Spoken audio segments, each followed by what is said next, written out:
Hey everybody, I have another Nintendo 64 portable for you, but actually this one is super special because it is the world's smallest portable Nintendo 64. It broke the record of the former holder, I forget his name, but it's smaller. I'll show you the dimensions and everything, size comparison later, but here it is right now, the 64 Micro. Yes, this unit is pretty boss. Cartridge slot, quick. You can already tell, but quick size comparison, literally the N64 cartridge is basically the same size as the system. And the thickness, you can basically take the SNES cartridge, and it's about a little bit less than 2 SNES cartridges put together, but the SNES cartridge just engulfs it. It's really small. Now, I'm just going to actually show you some gameplay from the start. Now as the system warms up, let me show you around the front. This is the joystick. I actually remastered it. It's a little bit less, I guess, I don't know how to say it, but it's less sensitive, so it's a lot nicer. So I gotta skip through that DK route. But there's the joystick. It's really good. Start button, D-pad, A-B, C-pad. C-pad is actually special. I'll show you that when it's when I'm in gameplay. And here's a volume slider. The volume's on like halfway right now, but I can put it all the way up, put it all the way down, moving my thumb. So it's a lot simpler than a dial. So let me just.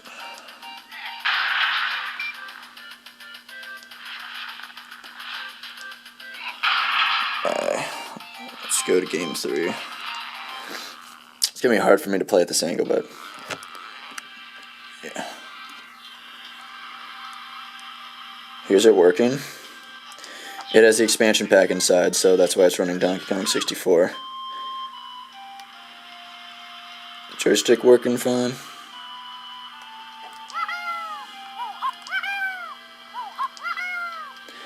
D-pad, I can't show you in this game, but it works. Start, obviously. Now the C-pad's actually kind of cool. But first, R, right trigger Z, left trigger Z. I have 2 Z buttons. And L you can't really see in this game. But R, Z, Z. Now the C-pad. C-pad's actually pretty cool. It's kind of like a tact switch, but at the same time, it's not as tacky and crappy. But you can go forward, backward, left, right. It's literally like a joystick and a tact switch mixed together, and it feels really good. So there's that. But now I'm Lanky Kong, running around, holding the Z buttons, right Z, left Z, doing all that stuff. Lanky Kong for Smash DLC #1 because he's the coolest. You have all this stuff, he's just running around. Speakers on the bottom, left and right here. I use laptop speakers, so they're super small. But the quality is really good because the audio amp I used a special kind. Sorry, my voice is kind of bad, I'm a little sick. All these buttons work, A, B, C-pad, everything. Top, I'll show you actually. Okay, that was Donkey Kong 64. Now I'll show you on the back here. I actually did a special thing here. See how it says the 64 Micro? Well, actually I did something at my college where I used a 3D printer and I made this and I did the text thing and I made the cartridge slot holder for this system. Before I just made it, but it was really tacky and I didn't really like it, so I 3D printed this. And it came out fantastic. And it also has these little bumpers up here, so it shows the game has to go in that way because of these little indents right here, the cartridge, so it can't fit that way. So, and it's really cool because it's engraved. It says the 64 Micro. And on the bottom here, another bunch of screws that hold the system. but I have this vent, and this little vent, I covered it with like a little strip that says Mills DJ because it's basically my signature on everything, and I wanted people to see it because this is a world record. And this is mainly meant for air, though. You can see the cartridge slot. If you can see through the light, there it is. And these actually I cut away because of the battery, so it has like ventilation going from front and back, and it keeps the game from overheating, so I can play for a while. And on the top here, I have the main power switch. I have the L button. I have Y here, which stands for Z1, so the main Z button. The charge jack that runs off of this charger right here. It's the little one right here. Plugs right in.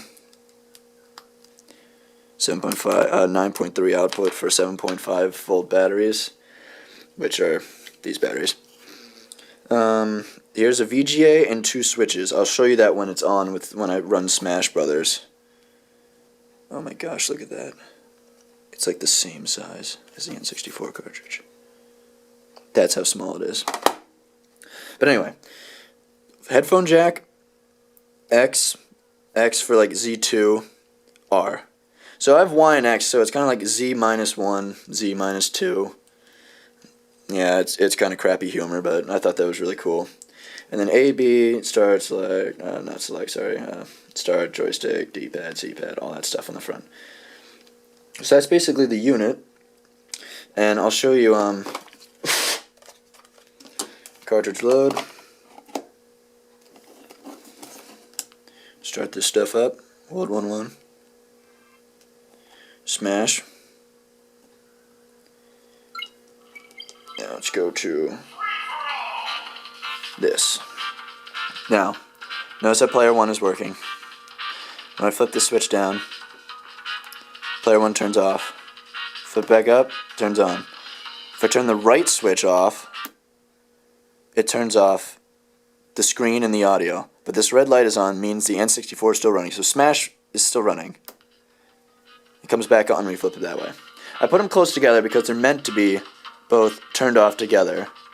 So you can play it on the TV with this box. Now this box, VJ right here, plug it in. Green light turns on. Sorry if it blinds you. I'll just rotate it this way. At the top, I have the RCA jacks, video, left, right audio, and then all 4 player ports. So I can plug in like player 3, working through this controller. Player 4, working through this controller. So, and player 2, working through this controller. So, that's really cool. The cool thing about this switch right here, like I said, you flip it down, player 1 goes off, the data goes to this port, so you can play player 1 on a normal N64 controller. Selecting Mario. Link. Mess. So you can do that. Ooh, for sure. But there's that.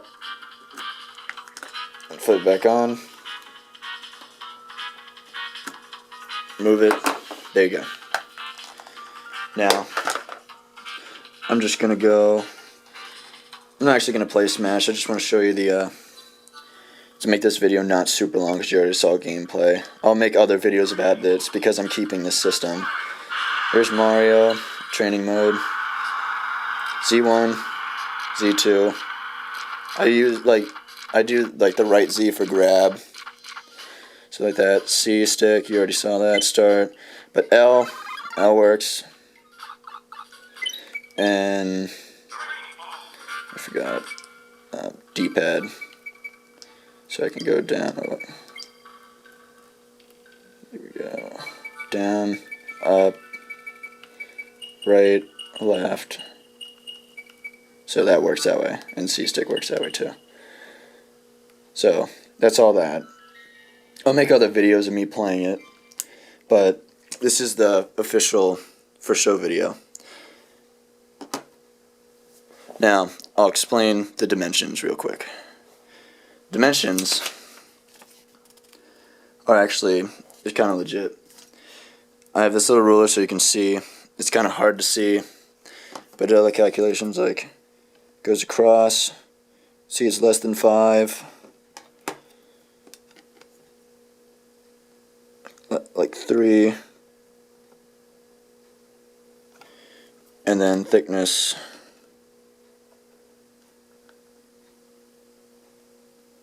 it's like a little bit over 1. The actual values are listed here. You can read them off. I have the minimum of minimum rounded down and maximum like rounded up measurements. And the rounded up measurements are what I'm going with. But this is the this is the total, the max right here.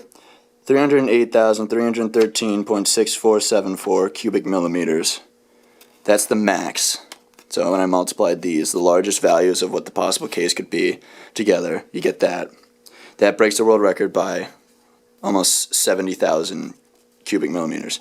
And I actually measured the cartridge slot on the back. Same thing, minimum, maximum, cartridge slot dimensions here, if you could see. And then I have the max total of everything.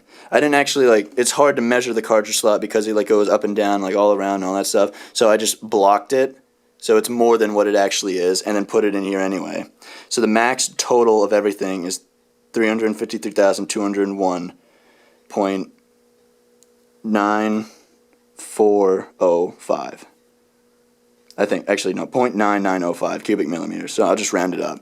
Still, it's the world's smallest by, I don't know what his was with the cartridge slot measured, but he didn't measure the cartridge slot, and this is still less even with measuring the cartridge slot. So this is in fact the world's smallest portable Nintendo 64, hands down. And that's basically that. I'll post more videos, but world's smallest portable Nintendo 64. I'll see you guys there.